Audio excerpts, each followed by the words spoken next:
so we'll just kick off. Okay. Hello everybody, Neil Foley from the Business Growth Club here.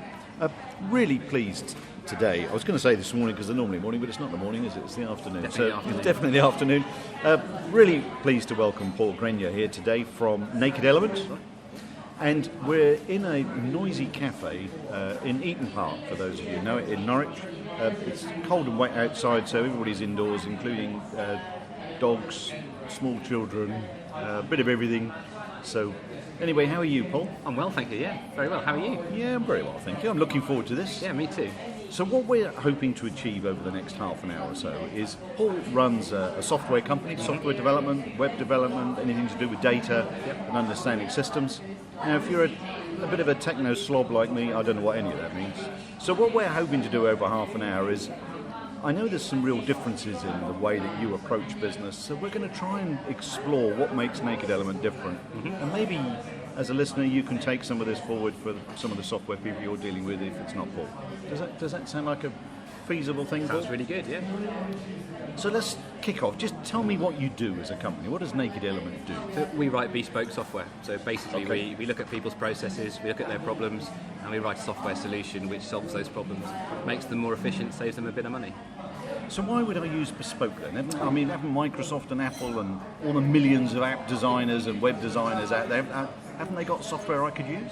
Possibly, but most of the off-the-shelf stuff, it's designed to appeal to a larger market, so you have to change your processes to match the software, whereas if you go for bespoke software, we can write it to work in the way that you want it to work. So you don't have to change your processes. Okay, that makes sense, I suppose. So are there times when off-the-shelf works? Definitely. So if you need a small system, a very straightforward CRM, for example, you've got very few users, so the licensing fees aren't huge, then it makes sense to use an off-the-shelf system. Okay. And size of companies that you're working with then? So we have a very loose size, as much as we want companies that are turning over in excess of £1 million usually, with a good profit margin on, because you know what they say. Revenue is... Yeah. Profit is sanity at the end of the day. That's it, absolutely. But we've done some work with some well-funded startups as well. Okay. So to a certain extent, as long as people have got the money and they can engage with our process, we're happy to work with them. Now, we talked before the podcast started in terms of your process, and I understand a little bit about it, and we'll explore that in a minute. But because for me, as somebody who doesn't really get the IT side or the technical side, part of the problem is I don't know what I want. Yep. So how do you get over that particular problem? Because that's not really helpful to you, is it? No, it isn't.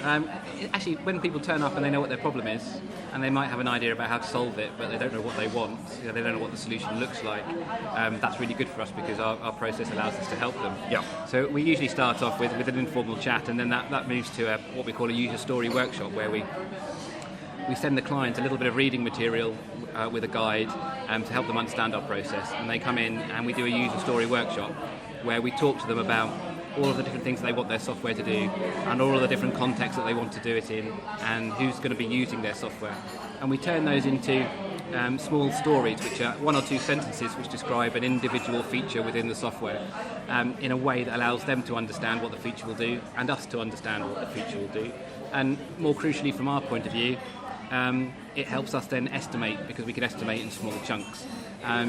Also discussing the user stories and generating the user stories allows us to tease out the bits of the system that they perhaps hadn't thought about before and get them to really think about the problem, which is why it's really important to have decision makers in the room or people who are experts in the particular domain that we're trying to solve a problem for. It's a fascinating process, and I can imagine that. I mean, do they get real value out of that themselves? Very much so. So they get to think about their software more. They normally enjoy the process. They normally leave exhausted. I mean, we leave exhausted, and we still have a lot of work to do writing it up afterwards. But yeah, they get something out of it. They think about their problem, and we produce a proposal at the end, which has got all the estimates and a price, and they can take that up and give it to another software company if they want to. There's value within it. Yeah. and so we charge for user story workshops on that basis.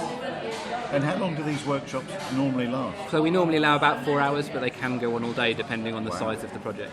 And then we have the write-up afterwards. My goodness, that's a piece of work. It is a piece of work. Again, one of the reasons why we charge for it, because it does Yeah. take a lot of time. Yeah, and there's a lot of your IP in there, isn't there? There's a lot of your, There a lot of is, although our experience. yes, definitely a lot of our experience. Yes. The way we write software is it belongs to our clients, and Right. we don't license it back to them. So there's No. no, other than the hosting, there's no ongoing costs. No. But yeah, there's quite a lot of our experience goes into those sessions. So, thinking that process through for a second, are some clients quite vulnerable when they're going through that? 'Cause do you want to, I don't want to admit that I don't really know. So lots of people that when they first phone us will say, I don't really know what I'm doing, I've never done this before, can you help us through? Okay. And we do, Yeah. and it's a relatively small amount of money that they have to pay. Yep. They can risk to lose it, but they won't, they'll get value from it. Yep. Yes. So they come in and they usually leave feeling, I suppose, feeling reassured. And then, Okay. and then they look forward to seeing the proposal, and then we start moving forward from that point. What sort of stories have you got there in terms of what people have found out? They came with one idea Yep. and left after the workshop with something totally different. That So- must be. Something that we've got coming up quite a lot at the moment is people come to us and they say, oh, we've got this great idea for an app. And they start describing what they want to do. And they know that's not an app, that's a web application. Or, What's the difference then? Because that's a really good point. 'Cause So in this particular instance, lots of the people are coming to us for one-use apps. So they just download it, fill in a form, and then that's it. It's gone. Right. So the person's never going to use it again, and so there's no advantage in having an app. You might as well have a mobile-friendly Yep. Website, which can be up to 10 times cheaper. And then So people, what's the definition of an app? That it's So an multiple use? An app, not necessarily. An app runs on a phone.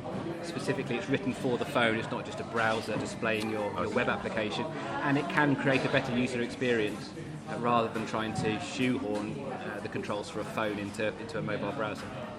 So the downside is that there's so many different phones, aren't there? In terms, not There just are. Android and iOS. There's variations between. There are. There's lots of different Android phones. There's Yeah. quite a number of different iPhones these days, and Yes. there's the Windows phones and everything else. But the development tools allow you to, not always easily, but allow you to handle those different screen sizes and the different performance, and Okay. even a different operating system.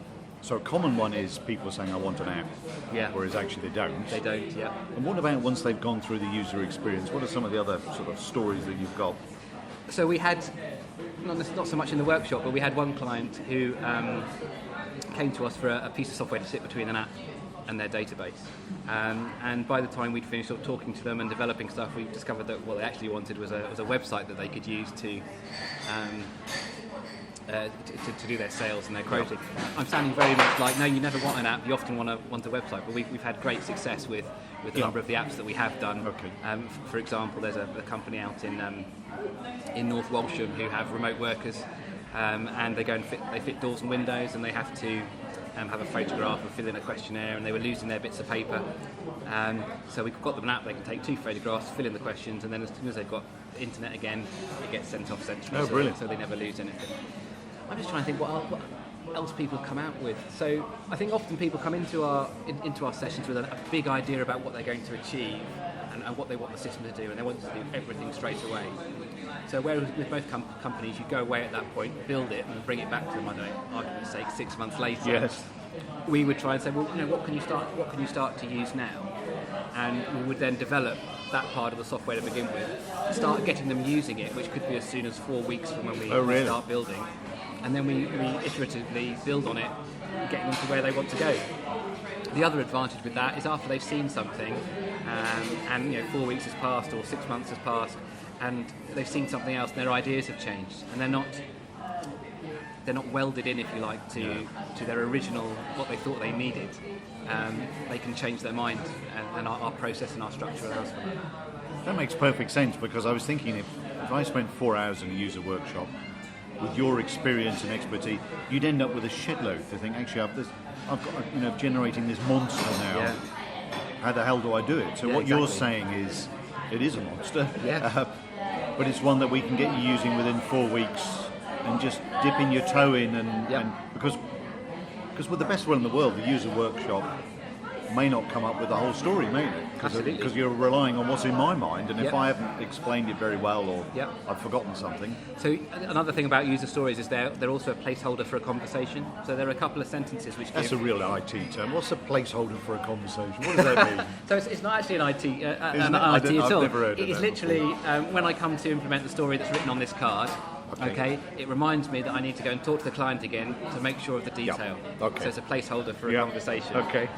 So yeah, because people change their minds and they go back and they want to get more detail. And then I guess 4 weeks in, 6 weeks in, I'm trying it. It doesn't quite deliver what I thought it was, or I see another opportunity. Exactly. So actually, you'd be trying it 2 weeks in because we deliver working software. It may not be useful, but we deliver working software every 2 weeks. Every 2 weeks? Every 2 weeks. Why do you do it every 2 weeks? Because that's a sizable chunk that we can relatively easily estimate. We can get features done from top to bottom, so fully working features rather than bits of that feature and bits of another feature and a system that doesn't do anything helpful. Yeah. And then it's also a small amount to show the client at the end of the iteration, and if they then change their mind at that point, they can pivot for the next 2 weeks, Yes. and then pivot again and so on and so forth. Yeah. Does it sometimes cause problems? Because I know in some of the limited knowledge I've got, sometimes it's back-end work that you're having to do first. You haven't got anything to show. Yep. Well, so we don't work in that way. No, you We clearly don't. do vertical slices. And when I say vertical, we start with the user interface at the top, the back-end logic, if you like, in the middle, the business logic in the middle, and then the database at the bottom. So Often it's the other way around, isn't it? often it is, yeah. But that doesn't enable the client to then get involved and start using it, which means the gap between what the client has asked for and what they actually need can get quite wide. Yes.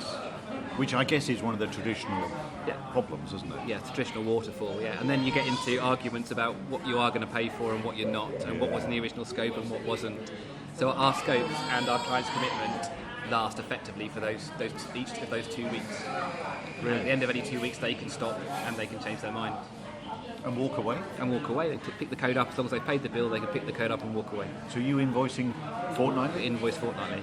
So it's good for Actually, you. to be fair, it tends to be monthly, but Yeah. it tends to be for two iterations. Yeah, I understand. So it's quite good for your own cash flow It's good, as well yeah, as theirs. Exactly. isn't It helps And, share the risk. That's tremendous, isn't it? Because I talk a lot about the importance of risk reversal and guarantees, and Yep. there is a risk in using a small company, isn't there? Always. So this shows either one of two things: either you're very confident or you're mad. And having seen the shorts in a cold day, well, Well, yeah, I've been writing software a long time, so I hope I wasn't arrogant, but I'm reasonably confident. yeah. But that's a great way of doing it, isn't it? I think so. Have you always done it this way? Since I've been working for myself, I've always done it this way. So how long have you worked for yourself? As a software company like Naked Element, about 6 years. Okay. So before that, did you? So before that, so what we do is based on agile methodologies, and it's a way of developing a project management method for developing software. Yep. And I've done that at several previous companies that I've worked at. I've also worked back at the beginning of my career in a traditional waterfall style, where you do the requirements at the beginning, you do the build, and then you test everything at the end, and then you hope that it's right. So I've seen both That's sides. the classic, isn't it? Yeah. That's the way I've seen it. Yeah, so I've So seen- why aren't all software companies doing it your way? I think it comes down to risk. Yes, there is a risk with you for you, isn't there? Yes, there is very much a risk for us. Yes. If we build the wrong thing and then the customer doesn't want to pay for it, there's a huge risk for us. So just about every software developer will have come out, we've gone to some sort of requirements meeting and come out and thinking what they're going to build, and then at some point in the project they get into the point where they are arguing about what they're going to pay for and what was asked for and what wasn't. And I think most people, the mindset is that, okay, well, we'll try and define it up front better next time. Yes. And you can't. Software is complex, human beings are fallible, okay, and you just can't do it in any practical sense for any non-trivial project. A couple of pages of a website, you probably can, but even then, people see it and they change their mind. So the Agile movement moved things in the other way, and one of the terms that's used is embracing change. So instead of trying to button everything down at the beginning, you understand that things are going to change and you embrace it. So this is an agile thing. Yes. Because I've heard of agile talked a lot, and there's all sorts of agile project managers you get, don't you? And the rest Scrum I hadn't masters and the realised this is Scrum masters. That's Yeah. what they call. So I hadn't realised this was an agile thing. So it makes perfect sense, doesn't it? It does. So why doesn't everybody use agile? I think for the same reasons. So, Just the risk. just the risk. Yeah, but it shares the risk with the client. In my opinion, waterfall is far more risky for the developer and a lot less risky for the client. So it's just a fairer way of working together. Has it gone wrong? Has it gone wrong? Yes, it has gone wrong. There was one time where often clients want to know how much a piece of software is going to cost. Yep. So we give them an idea, and we're open about how it's estimated, and they say, right, for argument's sake, it's £60,000, and for £60,000 you can have this number of iterations. Okay, and you're working through the iterations, and they're changing their mind, which is perfectly all right. And you're pointing out to the client that if they keep changing their mind, they're going to run out of the money they've agreed to pay for. And sometimes they don't listen, and then they get to the end, and they haven't got their software, and they panic. But it's all about being open, and we're always transparency, transparency all the way through. Then you can tend to override things, can't you? Yeah. Can people get to a point where they think, actually, want to stop? Yes. For now, but we'll come back in February. Yeah, all sorts. Yes, for all sorts of reasons. So yeah, it could be cash flow, it could be workload, it could be anything. It could be that they've started using the software and they want to get to grips with it, and they see how they can use it. And cash flow perhaps kicks in, and they want to build something later. So how, as a small business, do you cope with that? Because it's tricky. Because some of these projects you're undertaking, I know from what you told me, these are a piece of work, aren't these? Are chunky projects. They are. Isn't the risk that 2 weeks' time I say, I'm sorry, Paul, major client's gone down, or my major client's Debenhams and I'm screwed. Yep, there is definitely that risk. Yes. It's one of the risks. One of the risks that we take. How do you cope with that? So we have more than one project going at the same time. Okay. But there's a limit to how many you can have. There are. But we have very good clients as well, who are reasonably good. There's no way that you can absolutely mitigate the risk, but one of the things we do is looking at some smaller projects. So we have a large number of smaller projects. And often once you've delivered a large project for a client, they then want small fixes every so often, which fit into these smaller projects. We have retainers with some clients. Yep. Some clients, they get into what they think is a small project, and then their imagination runs away with them. And you think it's going to be 6 months, and 2 years later they're still saying, can you just add this, really? Can you just add that? And of course we do, and and they keep getting value, and they keep using the software. So are you normally building a new website for them once you've done this system change? And so most of what we do is in the form of a website, because most of the user interface these days is via a web browser. Yep. But it's not just a case of showing pages that talk about your company. In fact, we've never done that. We've only ever written, to this day, internal applications, so applications which are used inside companies. Okay. So there's not usually the members of the public coming and registering and doing all sorts of stuff. But the bit that we're really good at is the back end bit, if you like, that does all of the processing. So another doors and windows manufacturer we've worked for, they have lots and lots of different combinations of doors and windows, and lots of different ways of pricing them, and you can have some features, but that means you then can't have other features, or you have one feature and a different feature is priced in a different way when they're together. Really? Lots and lots of complexity, and the testing methods that we use and the experience we bring to bear on that means that when a software project gets really complicated, or your domain is really complicated, that's where we come into our own. So complex databases, complex processes. Luckily, we keep the data. Managing lots of data. Yes, quite often manage lots of data. Yeah. Okay. But it's the operations on those data which is the really complex bit. So beforehand, what were they doing? So lots of them had it in spreadsheets. Really? Yeah. And although it worked for them, it wasn't necessarily very accurate, and it was very time consuming. Yeah. So one of the concerns that people often have about bringing in a software solution, and even more so with artificial intelligence solutions, is that it'll put somebody out of a job. Okay. But on all of the projects that we've worked on, it's freed somebody up from the business to go and do something else within the business. Right. So we make you more efficient, and we allow you to do other things. Yeah. We haven't yet put someone out of work. That's rather nice, isn't it? It's reassuring. Because so otherwise the potential, the size of companies you're talking about, they've got IT people within the company, haven't Quite they? often, yeah. Not normally software developers, but often IT people within the company. So they could feel threatened, couldn't they? In terms of thinking, now what? Equally, but if I don't know, Joe in accounts is, the job that they do every day is to take a set of numbers from one spreadsheet and type them into another system, and we write something that gets rid of the spreadsheet and just passes the numbers so she doesn't got anything to do anymore, can feel quite threatening. Yes. But actually, when we have been in that position, most of the people who are doing that sort of job have been very, very excited that they're going to get something that's going to make their life easier, Really? or let them do something else. So it's swings I and heard roundabouts. and I heard somebody say not that long ago, which is a really clever, struck with me in terms of if you're doing something repetitive on a computer, then you're doing the wrong thing. Yeah, absolutely. And I think that really sort of made me think, actually, which is about your guide.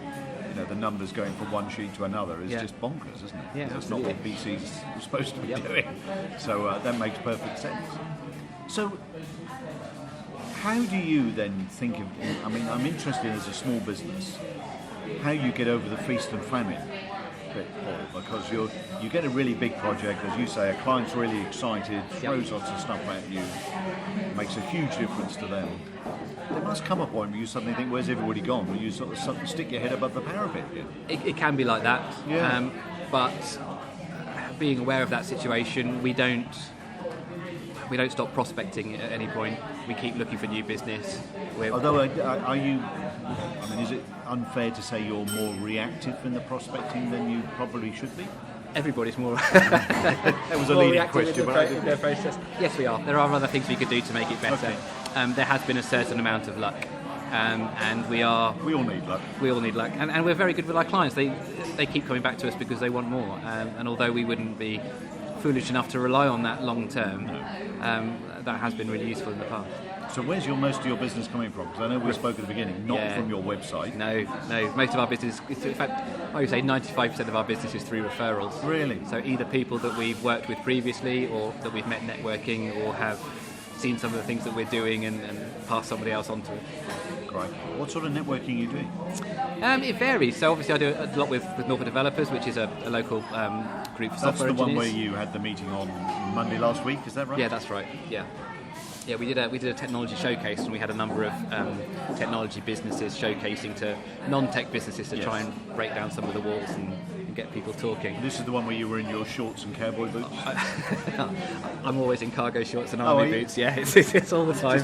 Really? Yeah. I didn't notice last time. So you wore them last time as well? I think I did, yeah. That's the way I wouldn't have Maybe done. you didn't stand up. Perhaps that was it. So we do that. That's sort of at the techie end, and there don't tend to be too many business owners there at our normal meetings, because our normal meetings are full of software. There was last week. They're normally full of software developers.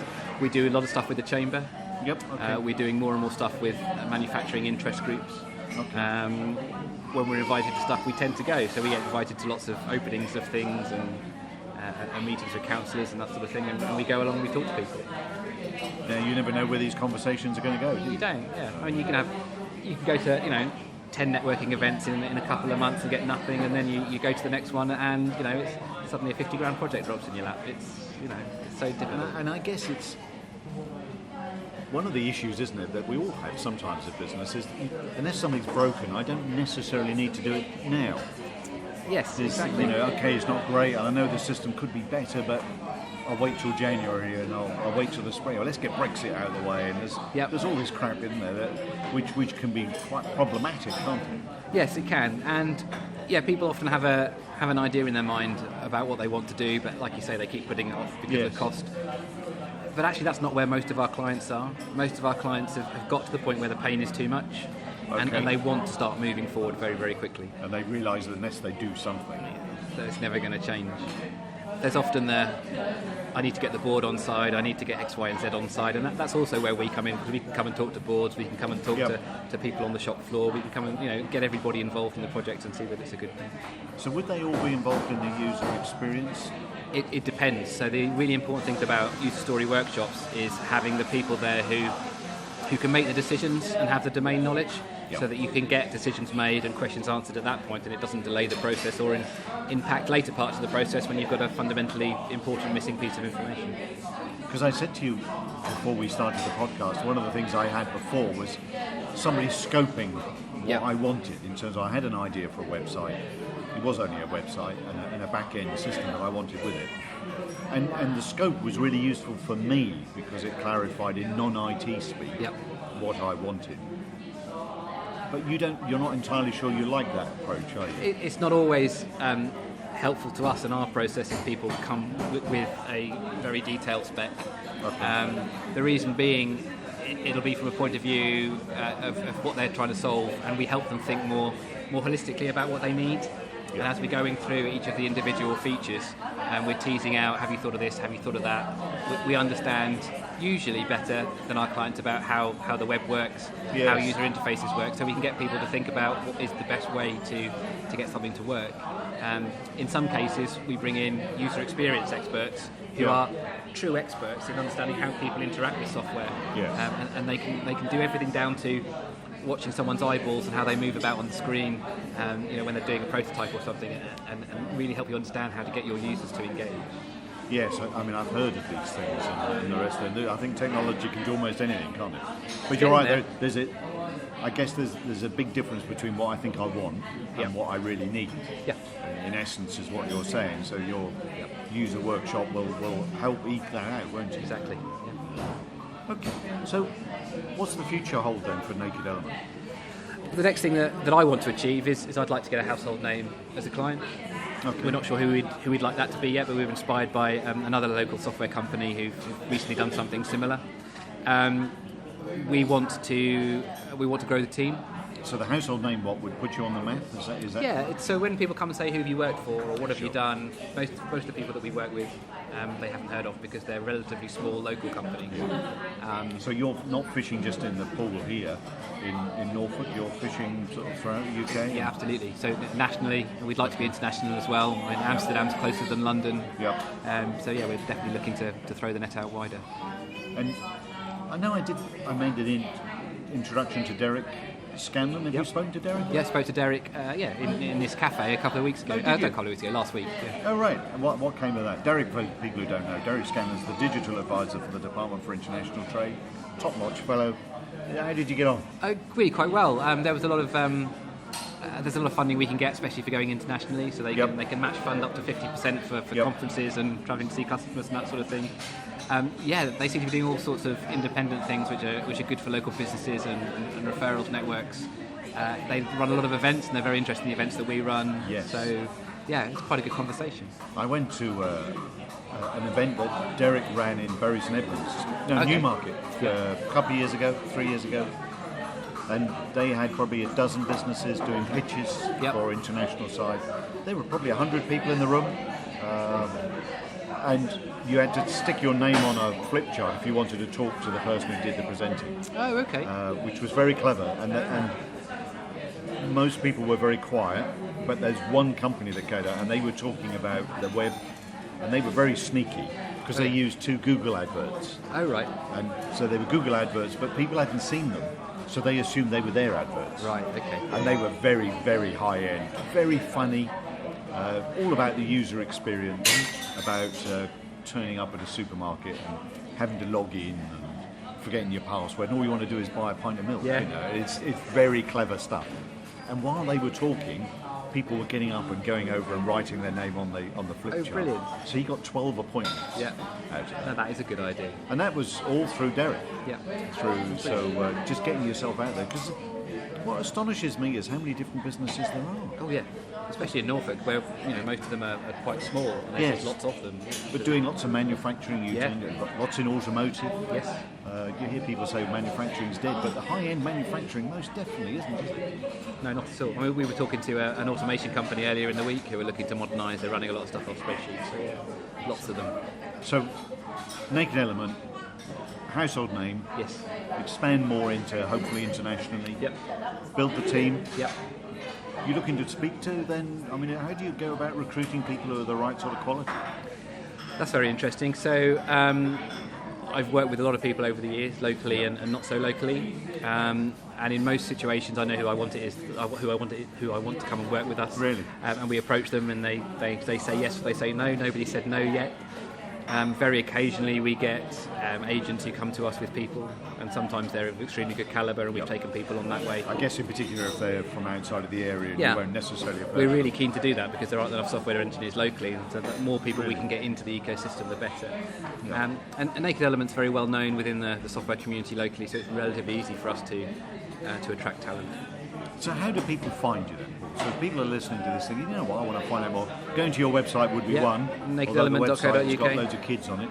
Yes. There must be a reason for that somewhere or another. So yeah, I mean, pick up the phone to us, go onto our website and find out more, and come and talk to us at events. That's the best way. Are you on LinkedIn and things On like LinkedIn, that? yeah. LinkedIn, Twitter, Facebook, what's the other one? Instagram. Instagram. Yeah. What do you do on Instagram? Mostly like other people's stuff, to be fair. So we do a lot of case studies and that sort of thing, and they normally come with a fancy photograph of one sort or another, so we use that as a pull to then follow the link. So the case studies, are they on your website? They're on the website as well, yeah. So we can see them there. Well, it's been fascinating, Paul, and I hope people stay in touch, get in touch with you. Please do. And my guess is you're quite happy to have a conversation, Always. just explore, Yeah. because it's just an idea in my mind or whatever. Yeah, especially if there's a cup of tea involved. Yeah. Cup of tea involved, decaf tea, and Paul even brings his own mug, so he's very low maintenance. Well, thanks very much for your time, Paul. I hope everybody's enjoyed this, and we'll put Paul's details up online, so if you want to see them and get in touch. So until next time, goodbye. Thanks very much, Paul. Thank you. Goodbye.